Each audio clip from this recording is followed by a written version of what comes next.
do you read me over? Be advised, you are coming in weak and unreadable. Say again, Com Tower. This is Pacho. Do you read me over? Pacho, this is Com Tower. I read you Lima Charlie. Com Tower, Com Tower. Request permission to launch and commence the field op. Over. Stand by. Pacho, permission granted. I say again, permission granted. Roger that. Launching podcast in 3, 2.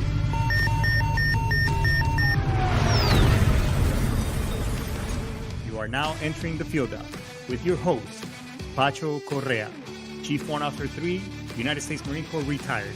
Get some. Hurrah!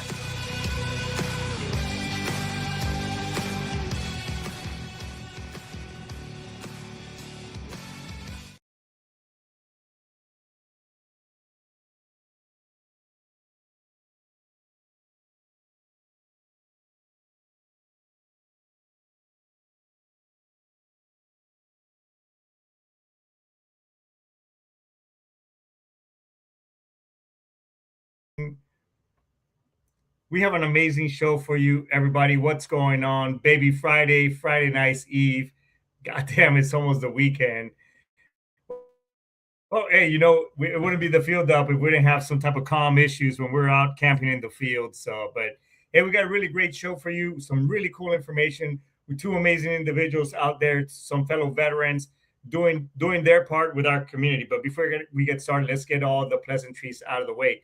Hey, when was the last time that you took you took a real good look at your financial picture and where is it where you stand, whether you're getting a retirement from the military, whether you're getting your VA claims and benefits, or you look at you, or if you're not one of us, and you would like to get yourself in somewhere financially in a healthy status, then hey, let me know. I can actually help you with that. What I do for a living is in addition to helping people's money make more money, I also help people put strategies together that will get them out of debt, maybe pay off their house even in less than 10 years, or maybe put their kids to college, or whatever their goals may be, even protect your assets, because at the end of the day, SGLI, VGLI, I mean, those are not the best products. So you want to implement some strategies that can set you apart, in addition to helping your family, God forbid, the unexpected were to happen. So that's where I come in. Additionally, on top of that, you have to take advantage of your VA claims and benefits, because it doesn't matter if you've been out of the military 10, 20, 30 years. It's never too late to apply. I run into a lot of veterans who, I never deployed. That's not for me. Or I run into a lot of folks that say, hey, I don't rate that, or I didn't earn it. You guys did. I mean, hey, look, listen, you earned those benefits because you raised the right hand and you said, I do solemnly swear to support and defend the Constitution, ... so on and so forth. So you raised your right hand and you earned these benefits. So it's never too late. If you need help with putting a claim together, not only can my guests help you with that, I can also help you with that as well. There's plenty of resources out there, but don't get taken advantage of by one of those claim sharks that are out there that are charging you an arm and a leg, maybe a percentage of your claims and benefits. Don't do that. And as a matter of fact, there's a lot of good things coming down the pipeline from the VA. The system is not perfect. I get it. Trust me. I get seen at the VA just like any other person. But hey, it's the only thing we got, so we might as well make it better, right? All right. So that's pretty much it on that aspect. Look, if you like the show, like, subscribe, and follow. I'm actually publishing articles now on Substack. I started putting some stuff on Reddit as well. Starting to figure that out. God forbid you put a hashtag or something like that on Reddit. I mean, you get pretty much crucified by some of the people on there. But it is what it is. The point being, folks, is that, hey, support your boy here. I don't make any money out of this. I just do this out of the kindness, out of my heart, because it's somewhat therapeutic for me, sharing information, connecting others.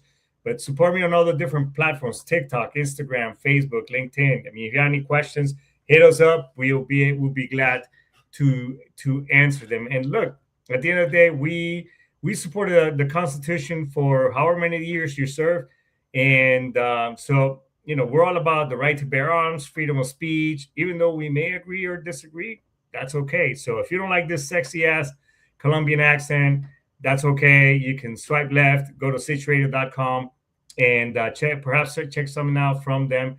talk to Brian Colburn. The guy's an amazing individual. So that's it right there. So those are all the pleasantries, everybody. Now let me tell you about my guests. So today we sit down with retired Navy Chief Elton McLaughlin and Navy veteran Jermaine Lamb. And basically, they formed this amazing organization called Unbound Second Watch Foundation. So, like many of us, both of these gentlemen face challenges transitioning out of the military into civilian life. Because let's face it, the transitioning process is not the best out there.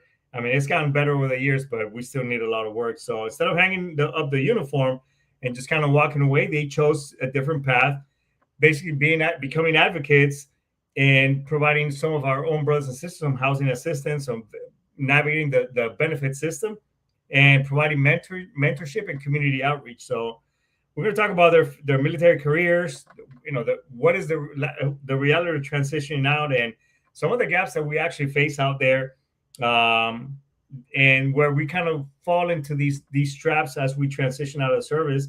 But they're doing some incredible work with their organization, helping veterans and helping their families bring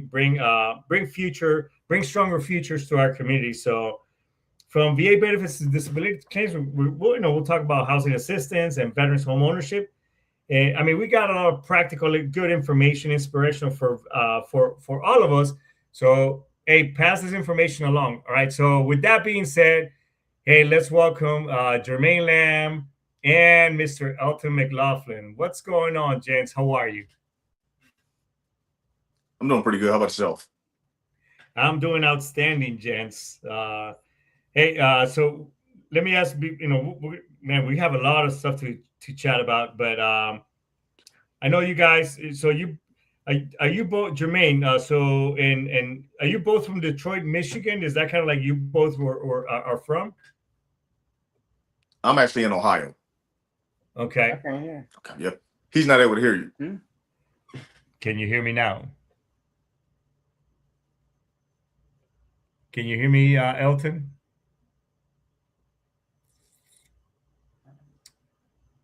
I'm doing a mic check. Jermaine, can you hear me good? I can hear you. Okay. Can you hear me, Elton? Yeah. I still can't hear nothing. Can y'all hear me? I can hear you. I can't hear nothing Yeah. y'all saying. Yes, I'm giving. Yeah. Thumbs up. I'm giving you a thumbs up. I can't hear you. Yeah. Yeah, he can't hear us. I can see y'all, but I just can't hear nothing y'all saying. And I got my volume all the way up. All right, let me see. Hold on. Hmm. Have him sign out, sign back in. His output. Yeah. You want to let him know? Let me see. There you go. Elton is in the stream with audio only. Yeah. Maybe he's trying to figure it out. Are you still here, Jermaine? Yeah, I'm still here. Yeah, and see, so yeah, and the listeners, I can't see you though, but our listeners are saying they can hear us. Somebody, thank you, Angel. Appreciate always the love and support. The Army coming in clutch and letting us know that everything is good to go right here on our end. We appreciate you. So, but while Elton gets his stuff fixed, let's go ahead and kick off the show. So, Jermaine, so you are from Ohio then, right? Correct. Okay, and so tell us a little bit. I guess let's talk a little bit about your military career. Why did you join the? What prompted you to say, hey, you know what, I want to join the Navy?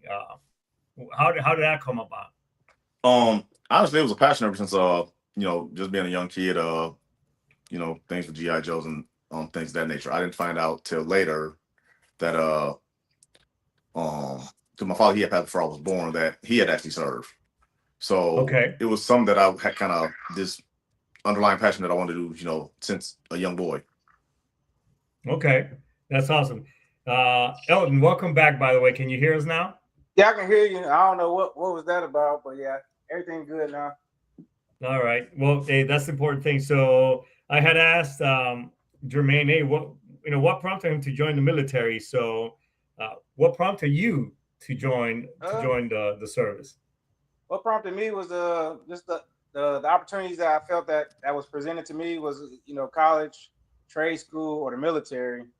I have a lot of military in my family, and then friends that did it too. So that's the route I chose. I did a couple of college tours, and I didn't think it was for me. And when I went to my cousin's graduation for the Navy, I was sold by just seeing the boot camp activities, and that's why I joined the Navy. It gave me opportunity to travel, free education, and structure. That's awesome. I mean, I'm gonna tell you straight up. Look, the recruiters came to the high school. I had just seen A Few Good Men, Heartbreak Ridge, whatever, and I liked the blues, and I was like, shit, I could be down with that. I mean, nobody served in my family. I mean, I'm the first one who served in my family. Right. I mean, I'm an immigrant. I came here in the mid '80s, so but I actually had seen the Marines at the embassy. Right, this is after when the M19 tried to take over Parliament in Colombia. This is like in the late '80s. It was like a huge Marines were out there friggin' hooking and jabbing, kicking ass, taking names, and so shortly after, because part of us becoming getting our residence, our final residence, we had to go back to Bogota to the embassy, and but that was the second time I was exposed to Marines. I was like, man, these guys look pretty sharp, So, well, that's awesome. So let me ask you this: so how did you guys link up? Did you guys link up in the service? How did the two of you meet? Yeah, in the service. It was my first duty station. This was back in 2004. 2004. So on Point Mugu, California. Okay. Who outranks who? When we first met, he outranked me, but then I stayed in a lot longer than I retired to chief. Okay. Nice. So were you guys the same MOS or? No. We wasn't in the same unit. We were just on the same base. They had an internet cafe. I don't think they have those no more because everybody got cell phones and Wi-Fi everywhere. But so that's a place where all the sailors or members go on base to hang out at, because everyone didn't have social media back then. So that was our social media spot. He was playing pool, and I just walked in. We started playing pool. I found out he can cut hair. He cut my hair because I didn't have to go to the exchange because they jack you up every time. Yeah. And then from there, that's where it kicked it. Like, what's your version of it? Pretty much the same thing. So no, we wasn't part of the same command. We was actually on a aviation base. And as it stated in the bio or the profile, I was military police, so I patrolled the base and things like that. But over at the MWRs, well, basically, kind of where we hung out at, and especially, between the 1st and the 15th, depending if you're low on funds. So you kind of go there, hang out, and I was always shooting pool. Yeah. So, and that's where we connected. Matter of fact, where the barracks, where the MWR was at, his barracks was right across the street from there. So. Okay. So you used to be shore patrol then? Yeah, well, no, you have shore patrol, and then you have the military police, the master at arms. So we actually drove around actual police cars, yeah.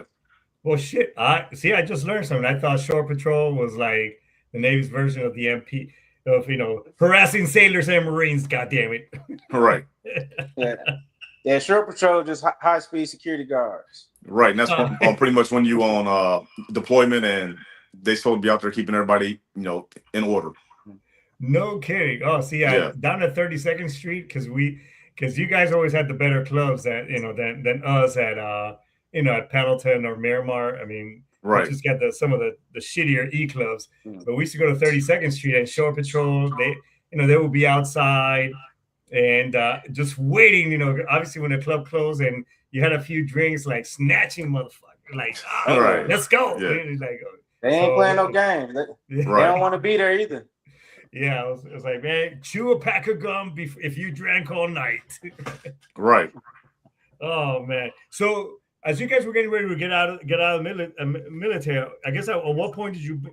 Well, I know Elton, you ended up staying in, but Jermaine. So I guess how did you guys stay in touch, and at what point did you both realize that your mission wasn't going to just be going to end right after taking off the uniform? For me, when I got out in officially 2010. Okay. I was actually assigned to do a deployment over to Iraq for 500 some odd days, but they told me after I had completed several deployments that I was too banged up and too injured to go, so I couldn't clear medical. Oh, wow. And then officially, I had ended up putting my paperwork in with the VA department to apply for benefits. However, when I applied for it, there was this rule that you had to apply 12 months after coming off active Yeah, duty. yeah, yeah. And so they had denied everything. And I'm looking like, wait, y'all got pictures of the inside of like literally my guts. Like, are y'all really, like you open my medical record, you can like pictures in there. And I'm like, y'all really deny me? Like, okay. And then talking to some of the VSO officers, it was like snail mail. So to actually get my claim fully processed, it took from 2009 to 2016, until I got a answer back, because they end up sending me through the Board of Veteran Appeals and that process. So me having to walk through it and go through different avenues dealing with the VA system, like this is ridiculous. So Yeah. and then the one they had came back was with my knees, and they told me that because I put in for knee pain, they're like, well, your medial compartment syndrome arthritis is in direct effect of your patellar tendonitis. And I'm like, but both of those are knee conditions, and you just denied me. And so when you tell them, okay, they're knee conditions, then they turn around again and give me a rating, and I'm like, all right. So learning the process, learning the breakdown, learning the articulation and the wordplay that some of these raters use, and figuring out how to make it easier.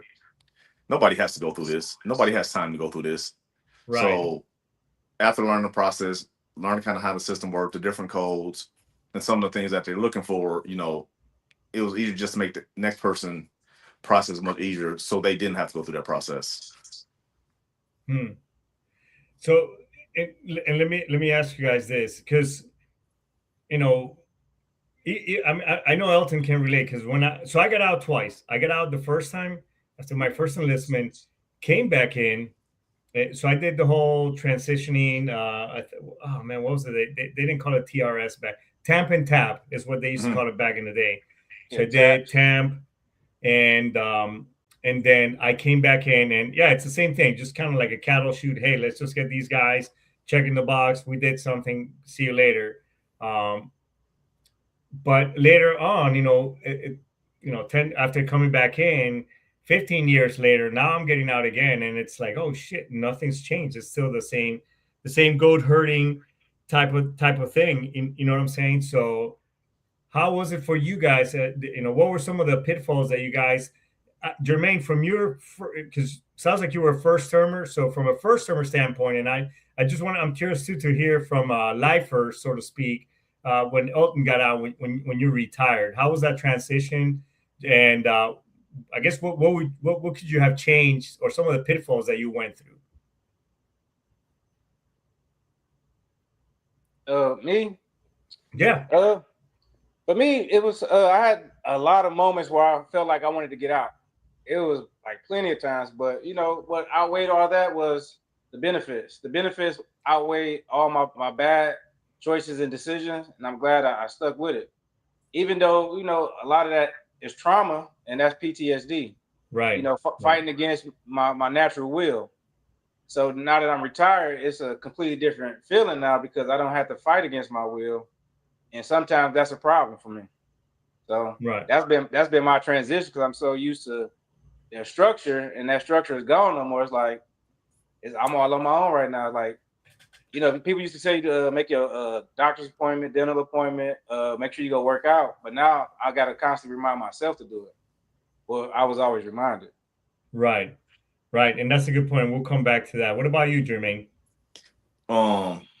Honestly, I think one of the biggest pitfalls is just the fact that when I came out, I found out that a lot of people would sit there and tell you thank you for your service. But in the back of their mind, then they have that follow-up question: if you've ever been to war. Yeah. Then they want to know, they want to, it's like they're evaluating on see, how crazy or how much off your rocker are you. So I've been to interviews where, they'll sit there, they'll tell you thank you for your service and things of that nature, and we support veterans, and they want to know if you deployed or anything like that, or Then when they You ever find shoot out, somebody? That's the other one. yeah, Yeah, right. it's like what? And when they find out, some of these answers, yeah, I've been deployed, I've been here and there, and it's like, okay, well, we'll get around to that phone call, and you never get that phone call. Yeah. So, Yeah. It's not always open door policy when you come out thinking that, yes, everybody support, they'll put it on their sign for publicity and, for advertising, but Yeah. when it comes face to face to actually deal with it, is like, I don't know if I want that in my building. That's true, 100%. And as advocates, I think we need to, win the hearts and minds, so to speak, of HR, of the corporate world in HR, saying that, hey, look, yes, we deal with some things, whatever else, but we're not, So I think the media and along with movies have made us out to be like these, that man, if we say something the wrong way, I mean, this dude is about to stab me with a freaking straw or something like that. When yeah, we deal with our demons and whatever else, but most of us just keep that shit to ourselves because we just rather carry that load than let anybody else know. Does that make sense? Right. Yeah, Yes. do. So let me ask you guys this. So you guys were transitioned now. How did you guys reconnect, and how did you guys started coming together and coming with this idea of your organization about housing, homelessness, and stability? The first time I met Jermaine, he just been a solid guy. Extending his hand because he didn't have to, look out for like me because I introduced him to other people in my squadron. He just became our unofficial barber in the barracks, even though he wasn't supposed to be coming in there cutting our hair, but it was what we was really on the risk to do, to have a nice haircut. And he spent time with us. Where we used to drive to? Down we in Anaheim, Orange County, up to Santa Barbara. Yeah, we talking about right like 3 hours away from the PCH1. base on a Thursday night and still got to go to work on Friday. He driving us there and back the same night to go to a club. So that's where where it comes from that. So he was just always ready to ride. So fast forward, we both from the Midwest. He's from Toledo, Ohio. I'm from Detroit, Michigan. That's like an hour away from each other. So we was always in close proximity. So when we left from there, we'd be on vacation around the same time, around the holidays. So we'll still link up throughout the years, and that's how we kept in touch. And then social media made it that much easier. So with this dream, I just told him about it. He didn't even hesitate. Like, I'm with you. So it's just been a blessing that he's coming on with the skills he had, because my transition, nothing like his, because I got good rating right out the gate, because I don't know if it was because it's 20 and I'm like banged up, deployment injuries and so on and so forth, but I didn't have to fight to get, all the entitlements. And that could be because other people complained before I got there. And I was able to, do my all my VA stuff like 6 months before getting out. So it can be, sped up and start as soon as I retired. So, and he helped me. I called him because he was out, and he helped me out with like, hey, make sure you document your stuff, because people, a lot of people don't like to go to medical at all. Yeah, because it take up so much of your time, and you just get like some Advil. Like, why even go? But you have to go because you got to document it, so you don't be like other people, having to fight for what they entitled to. Okay. Yeah, Jermaine, you want to add anything? Yeah, since we left, since I left out there, we always kept in contact, even with the transfer of different commands, and even throughout the years. And even as he got ready to have his retirement, he's considered having it down in the Texas area. I was willing to fly down there and things of that nature. However, he did bring it up to Detroit, so a lot of his family members could make it being close. So no issue as far as hey, I'm there, like, and things like that. So we've always stayed in contact and connected. Just difference, like when I got out, and then I started out at Stellantis. I started there in 2013, linked up with the Veterans Committee and things of that nature. And even me dealing with my own process, going through the VA system and dealing with their web of information, because before it used to be e-benefits. So if you remember back when it was e-bennies, that's what they slowly transitioning over. And out there's a pool of probably 5,000 employees total, probably another 1,100,000 that are veterans.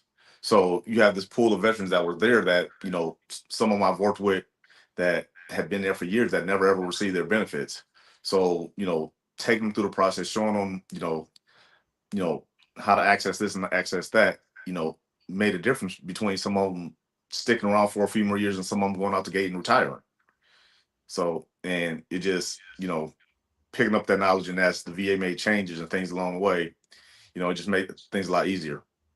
And I just want to interject for a second. My bad, but I want to say I haven't had any bad experiences with the VA since I've been retired. Although I had a lot of fears because all I heard was some negative things. So they have made improvements, but a lot of those like senior citizens, they just not hip with technology, and they kind of, I guess, afraid of that, so they don't even know what they're entitled to no more. So I'm gonna give VA they credit. It's there, but people need their hand walk to get there. So, and Jermaine kind of touched up on some of the things. So, what were some of? So, I guess, what were some of the problems that you guys saw that needed solving?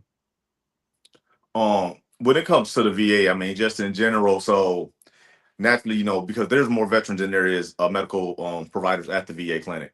Oh, and yeah, one of the things is, so we know that the services are contracted out through services like VS Logistics, and there's a QTC. So, right. And sometimes when you don't, you know, receive that letter from the VA, they're like, okay, what's this? And if they don't have a person that they can dial and contact and, you know, explain that to them, you know, sometimes they put it to the side.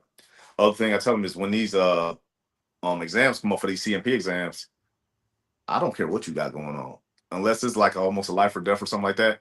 Make sure you make that appointment, because you made the request to tell the VA, this is what you're requesting. This is what's wrong with you. You want to be evaluated for this because you believe that this condition happened while you were in service. All right, make sure you make that appointment, because that's the number one reason why they're going to deny you. So if you can't take the time out to make the appointment in which they schedule for you, which they try to at least get it out 30 days out, they will deny you based on that. They do give you an opportunity to reschedule, but sometimes you want to take that gamble. So you're kind of taking the risk and gamble on what what you're asking them to do. Right. So with your organization as a whole, I guess, to clarify. So what problems did you guys see that, hey, you know what, these are the problems that we see, and here's how our organization is going to be different to solve them. So what would those be? The problem I see is lack of foundation. Okay. So the first step is, a lot of people join the military and to escape homelessness just to go back out and get back into it. When all they need is, a proper, bed space and opportunity. I want to be, help set a foundation, to catapult people into their own independence, using their VA home loan to buy their own home and crawl, walk, run, and fly phase. So sometimes people just need that small helping hand. And I understand you ain't gonna be able to help everybody because some people don't want help. Okay. And I know Jermaine touched up on some of the issues or pitfalls that, that us, as we're transitioning out or are already out. One, age is a big deal, and as far as technology and everything else. But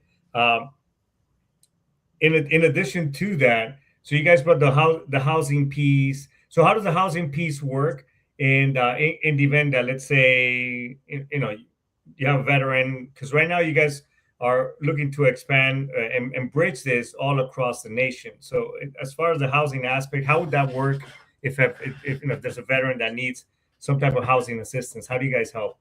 So first they got to go through a qualifying process, first establishing that they are a veteran. So we can't go just off of their word. So, DD 214. Right. And then also they get programs like, VA that will give them housing assistance, like allowance to allow them to get back on their feet. And that can range from anywhere from 6 months to a year, or sometimes in some situations for life. And, you give them the bed space, you provide the resources, access to transportation, and so on and so forth. So we on the foundation point ourselves, applying for grants, asking for donations, if they will, volunteers to help expand this, so we can, give those services and lighten up the load on the VA with organizing resources outside of the VA. So, wow, Elton, I thought I was a little bit savvy. So tell me a little bit more about, so the VA does provide some type of housing assistance for if you're homeless?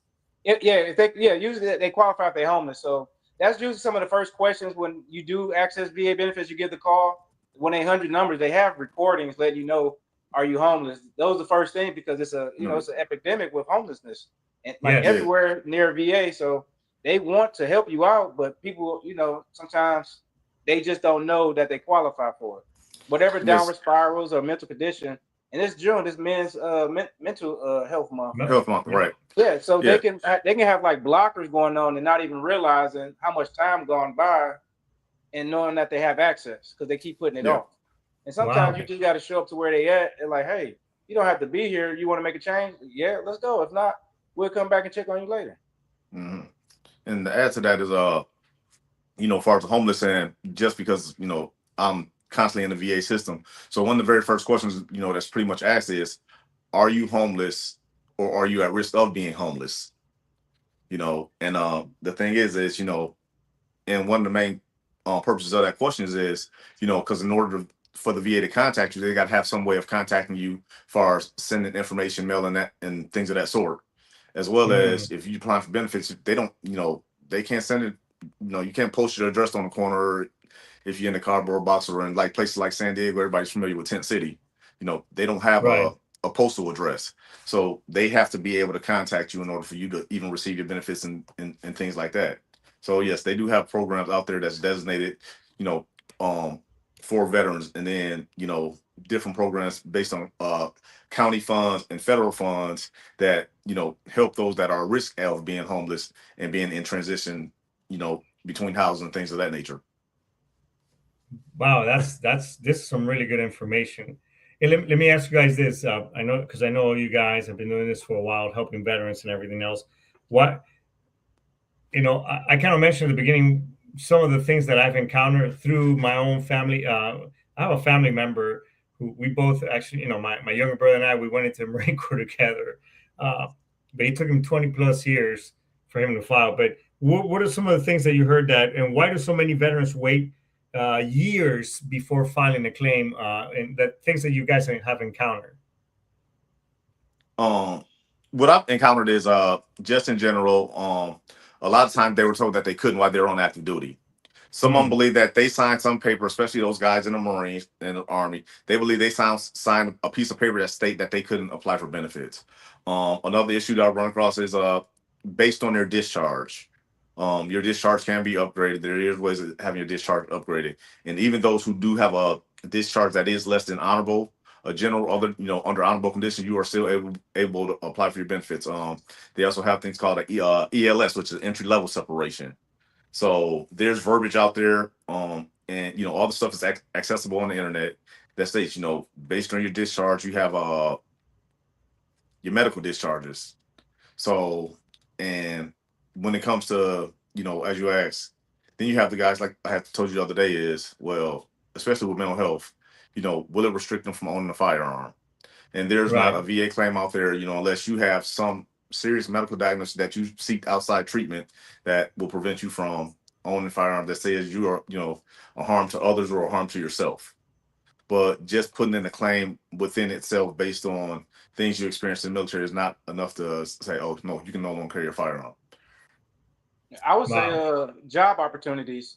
Like when I got out, I got a part-time job for a small airline company, and a lot of the people I was working alongside, they was in the pilot program, so they got to work at an entry-level position for a year to get in the pipeline to be a pilot. But it was a few veterans, but they didn't want to get their disability for the sake of not getting a pilot job, because they have a real tight screening process.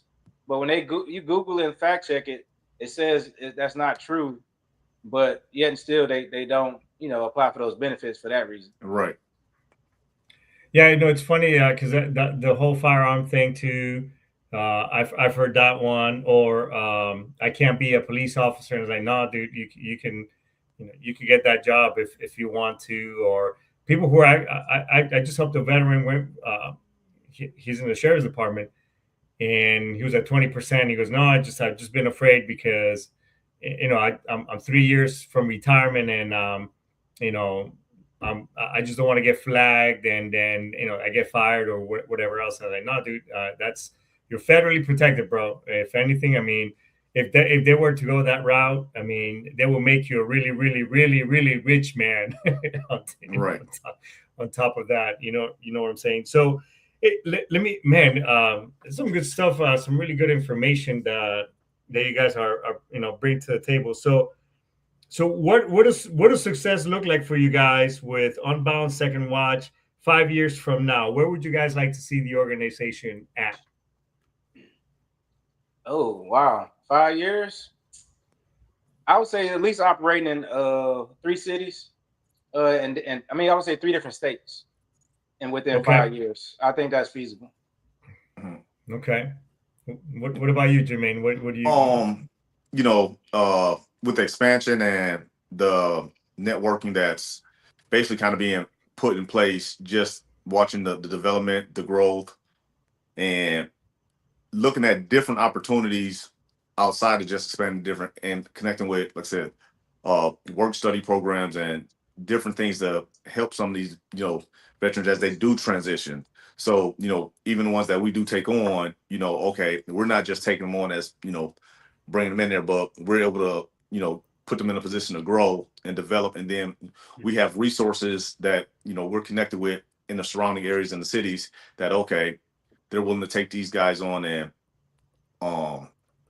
whether it's job placement, educational programs, and things like that, so they can maximize their benefits to the fullest. That's amazing. Yeah, we'll definitely have a chat offline, because there's a couple of organizations that you guys need to definitely plug in, and a couple of conventions around what you guys do, military related, that I think you guys would really benefit by linking up with those resources. So we can talk about that more. So, what message would you leave veterans listening today? Reach out, even if it's not to us. Reach out to other organizations, other VA, old military buddies. Join other military-friendly groups to where you can find like new hobbies or new interests or new networking, job opportunities. The stuff usually not going to just fall in your lap. You got to get up and at least ask, pick up the phone and call, and don't be afraid to ask for help. And another thing I would say, in regards to that is, one of the questions you asked is, as far as, there's guys that's been out 30, 40 years that have, don't know what's available to them. So, as they say, a closed mouth don't get fed. So Yes. don't be afraid to ask. There's no stupid question out there, and you'd be surprised at some of the answers you get. I tell people, and I'm not afraid, I still get a clothing allowance to this day. So there's different benefits out there that, you can get that you have entitled to, and different resources. But if you don't know how to access them, and you don't have a team around you to access, this information and these benefits for you, then, I mean, you're completely lost. And that's everything from you coming out all the way up to burial benefits. There's resources out there, and they're available to you. You just know how to get to them. Not only the veteran, either this for the family members of veterans too, the spouses, because they get Right. benefits, or a close relative to a veteran who don't know how to take care of that veteran if they like a senior citizen, and no one. There's a program to where that family member could get paid to take care of their loved one. So, Right. and they don't know this stuff. So just like I said, there's no such thing as a silly question, because we may have an answer for it. And if we don't, we're going to reach out to someone who do have the answer. Right. Yeah, no, and the stipend, and to your point, Elton, I actually I put my mom under me, and I mean the stipend is very small. It's like $150, but with that, I'm able to pay for her electricity, her utilities. I mean, it's something's better than Right. nothing. But you're right. I mean, there's a lot of things out there and a lot of resources. So, gents, let me ask you guys this. Where, if people want to reach out to you guys via social media, I know it's on the show description. I put you guys' website on the show description, but where can people reach out to find you, Elton, Jermaine, if they're like, hey, I want to link up with these guys? What platforms are you guys in? Right now, primarily Facebook. Jermaine is operating our TikTok, and they can reach out via email. That's ubhousing313@gmail.com. That's Uniform Bravo Housing313@gmail.com. ubhousing@gmail.com. Yeah, Housing313.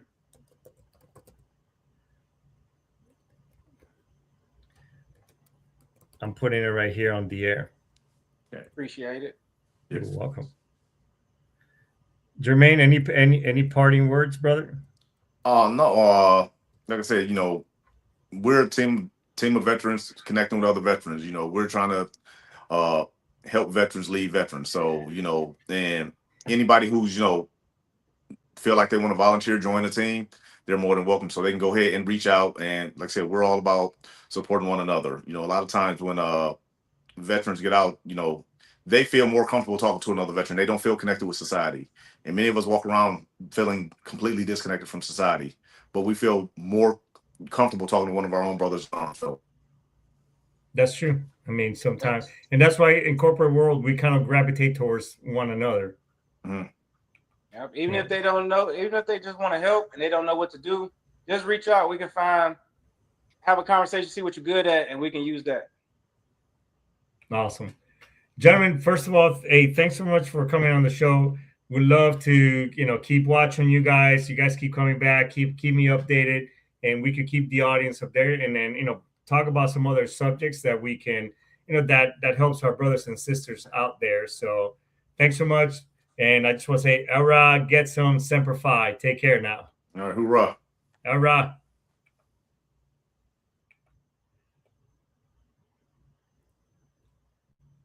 Well, hey, what amazing individuals that we, I've been doing this for for several years now. And, today was a great learning experience. I mean, I didn't know that the VA had a grant or you get a stipend for homelessness, among other things. So, and it's always really cool to just learn something new. That's something that we can share. And that's the whole point of this show. That's the whole point of, like the guys just said, staying connected and not just this completely ghosting your community and the folks, your fire teams that, because when we get out, we kind of like become isolated, and that pretty much, it's the end of story, and it shouldn't be like that. So great information. What a great organization. Please support it. Find these guys, get plugged in with their information on their channels, on their social media platforms, and let's really help this organization really grow over the next couple of years. Because I think this is something that our brothers and sisters can really benefit from. So I think it's a good point. And I like to end the show this way. Look, listen, if you've been struggling with ruminating, kind of, going into that dark place where, you just can't dig yourself out of, reach out to us, reach out to Jermaine, reach out to Elton, reach out to somebody and talk to somebody. Don't be a statistic. Nobody here wants to, be talking about you at your eulogy or whatever else, and leave us with all the questions of how we could have helped you, and talk you off that ledge. So, but hey, great place, great show, everybody. So that being said, Aistamas, Daisuki, I'll see you next week. Ara, get some. Take care now, everybody. Bye-bye.